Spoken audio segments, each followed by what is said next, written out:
Good afternoon. I'm Michael Cooper, Member of Parliament for St. Albert, Edmonton. I'm the House of Commons sponsor of Bill S-206, legislation that will go a long way to support jury mental health in Canada. And it's quite fitting that the debate is happening during this Jury Appreciation Week. I'm very pleased to be joined by colleagues across party lines, as well as Mark Farrant, who is the president of the Canadian Juries Commission and a leading advocate for juror supports and juror mental health in Canada. This legislation was passed thanks to the leadership of Senator Pierre-Hugues Boisvenu, who has successfully shepherded the bill with unanimous support in December. It is substantively the same as a bill that I introduced in the 42nd Parliament, Bill 417, which also passed unanimously in the House of Commons, but unfortunately didn't make its way through the Senate before the call of the 2019 election. In the nearly 7 years that I have been a member of Parliament, very rarely has there been an issue in which there is unanimous support from parliamentarians and from key stakeholders. This bill seeks to implement a key recommendation of the unanimous report of the Justice Committee on juror supports, the first study on juror supports undertaken in Parliament that was initiated thanks to the leadership of Alistair MacGregor, who I'm proud to say is the House of Commons seconder of this bill. During that study, we heard testimony from former jurors, including Mark Farrant, who told their stories about how they were impacted, sitting through difficult trials, being exposed to horrific evidence, and how their lives were forever changed. Jurors who suffered from mental health issues and PTSD. Tina Danzer, who was juror number 1 in the Paul Bernardo trial, 27 years later, is still dealing with the residual effects of that trial. The jurors talked about some of the impediments to getting the full mental health supports that they need. And in the course of the study, one of those impediments identified is the jury secrecy rule. Section 649 of the Criminal Code makes it a criminal offense punishable by jail for a former juror to disclose any aspect of the deliberation process for life, even a mental health professional. How can one get the help that they need when they're not able to talk about what is often the most difficult aspect of jury service, that of the deliberation process? How can you get the help that you need when you can't talk about the core of your injury? That's where this bill comes in. It carves out a narrow exception to the jury secrecy rule whereby former jurors can disclose all aspects of their jury service with a medical professional bound by confidentiality. It protects the integrity of the jury secrecy rule while seeing that former jurors can get the help that they need.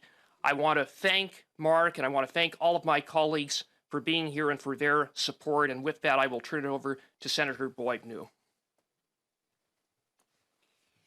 Merci beaucoup, Michael Cooper, M. MacGregor, M. Nagvi. Écoutez, avant de parrainer le projet de loi S-206 au Sénat, j'avais une connaissance, je dirais, externe du travail d'un membre de jury. Parce que j'accompagnais beaucoup de familles dans les palais de justice, dans les cours, dont un proche avait été assassiné. Donc, j'étais un peu un spectateur. Lorsque j'ai déposé le projet de loi au Sénat, la critique était la sénatrice Moncion. Et elle a livré un message qui m'a beaucoup touché, qui m'a appris à connaître le travail de jury de l'intérieur. Elle avait été jurée dans un procès il y a 30 ans où des enfants avaient été assassinés.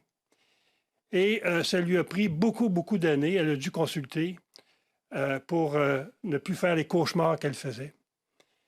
Et lorsque j'ai appris que c'était un acte criminel de quelqu'un, un citoyen, une citoyenne, qu'on demande de remplir une fonction civique qui est au cœur de notre système de justice, les jurys sont au cœur. C'est eux qui vont décider du sort d'un accusé ou pas.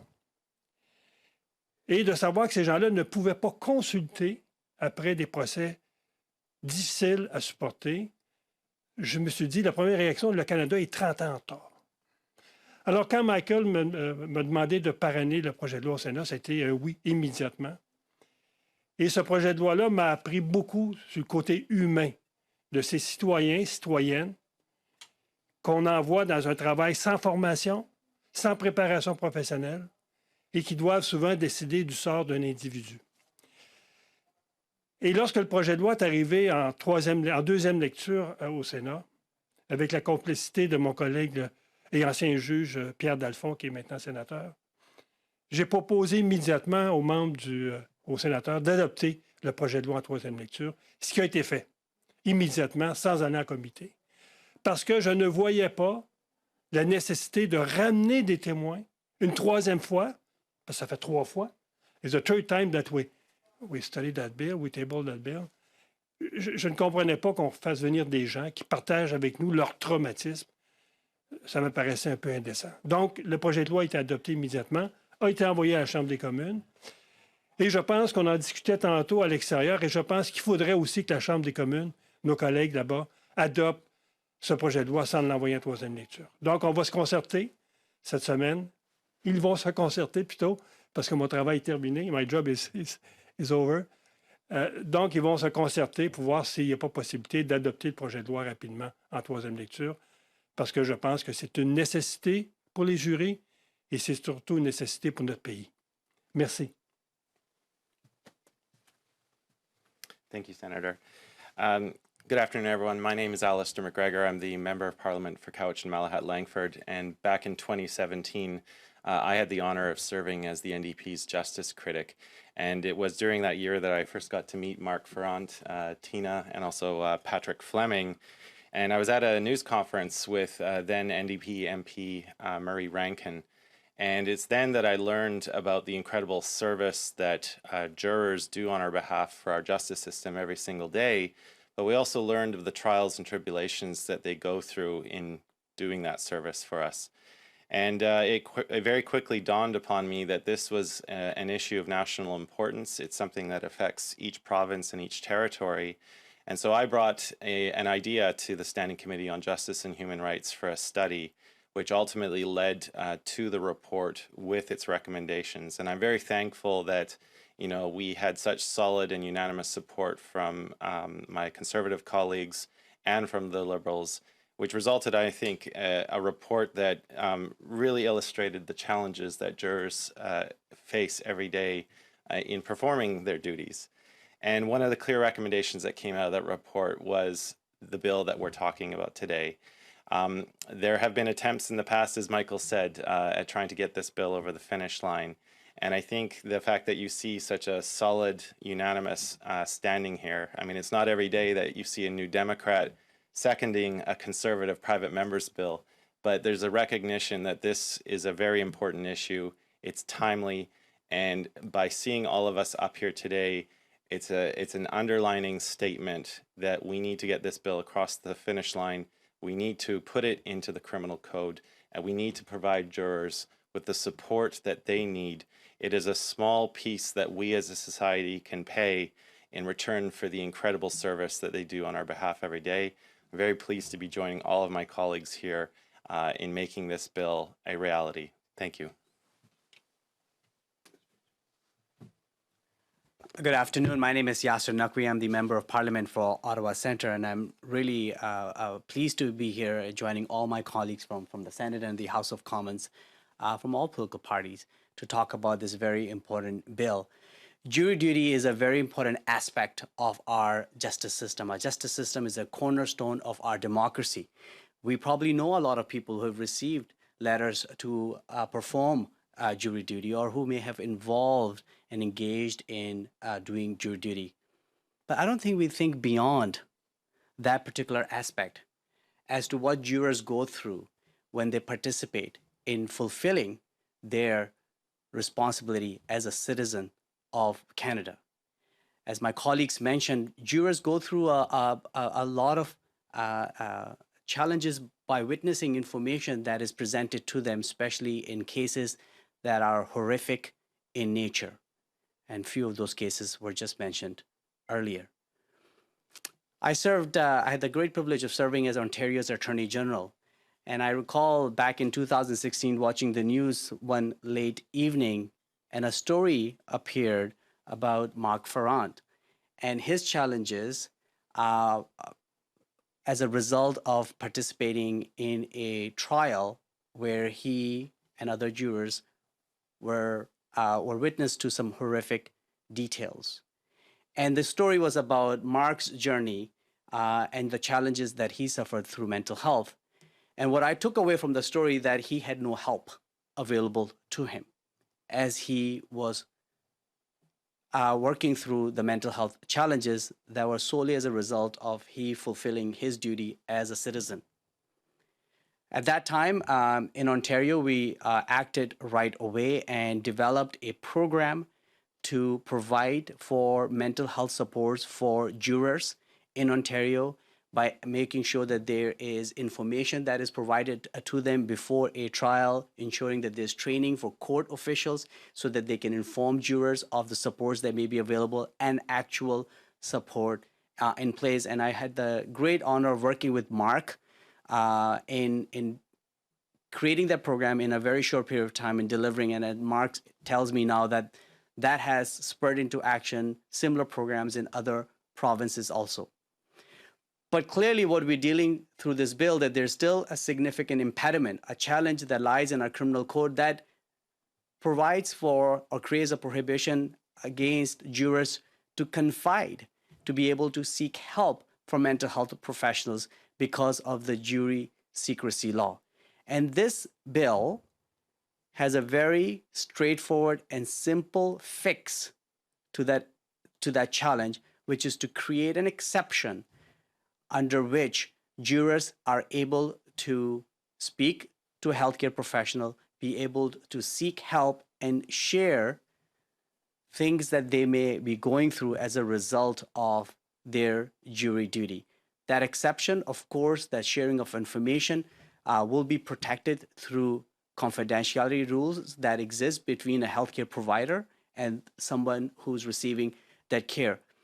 But what the message sends is that we, one, honor and respect our jurors. We thank them for the service they do in fulfilling and maintaining our independent judicial system, but also that we are there for them by ensuring that the laws supports them and encourages them to seek the help they need to stay healthy and be able to live their lives beyond serving at a jury.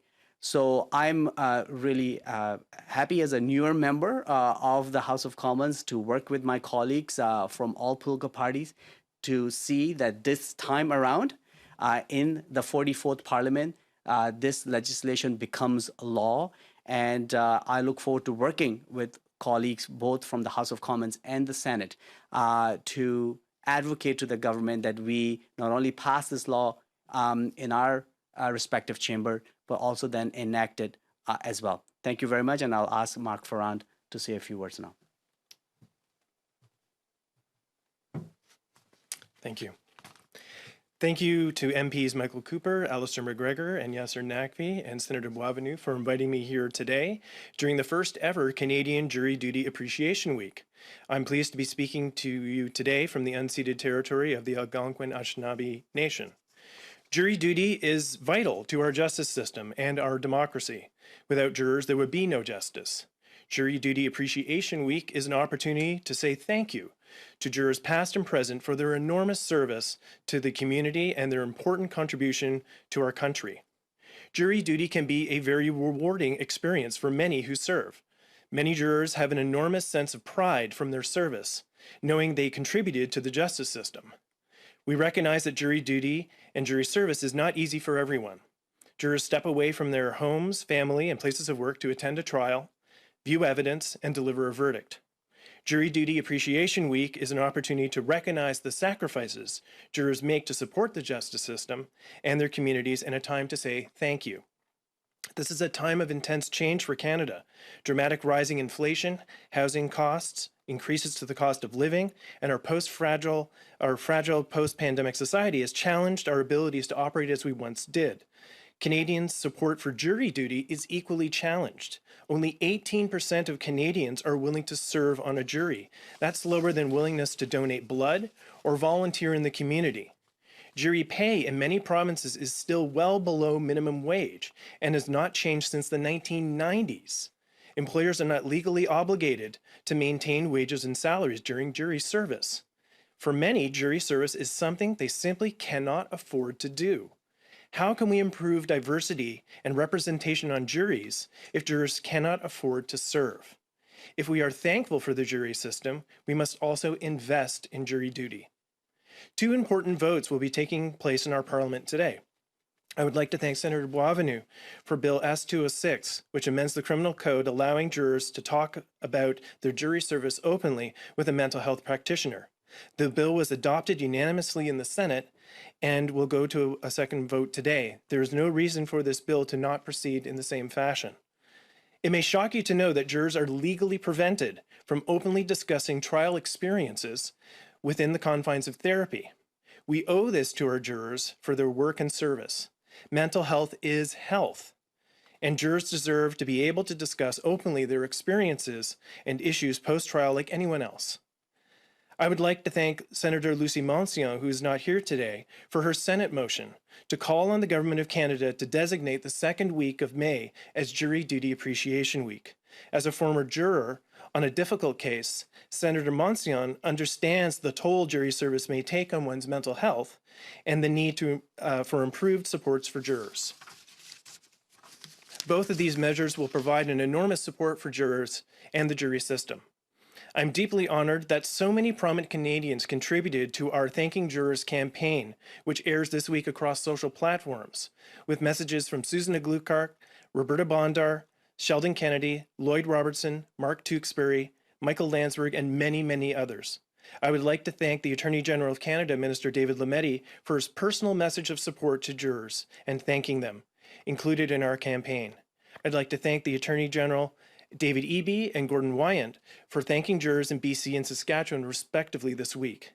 I would like to thank MP Michael Cooper for his steadfast support to improve mental health supports for jurors, and MP Alistair MacGregor, whose motion at the Justice Committee in 2017 began the critical examination of juror mental health, producing a landmark report. Thank you, MP Yasser Naqvi. As Attorney General for Ontario, your leadership established the Juror Support Program in Ontario and has improved the lives of jurors after their service and encouraged other provinces and territories to follow suit. Lastly, I would like to say directly to Canadians, again, thank you for your jury service. To all those past and present, thank you, merci beaucoup, merci beaucoup. Thank you. Thank you, Mark. And with that, we'd be happy to take any questions. There are no questions, so this concludes the press conference. Thank you very much. No questions? Okay, very good. Thank you.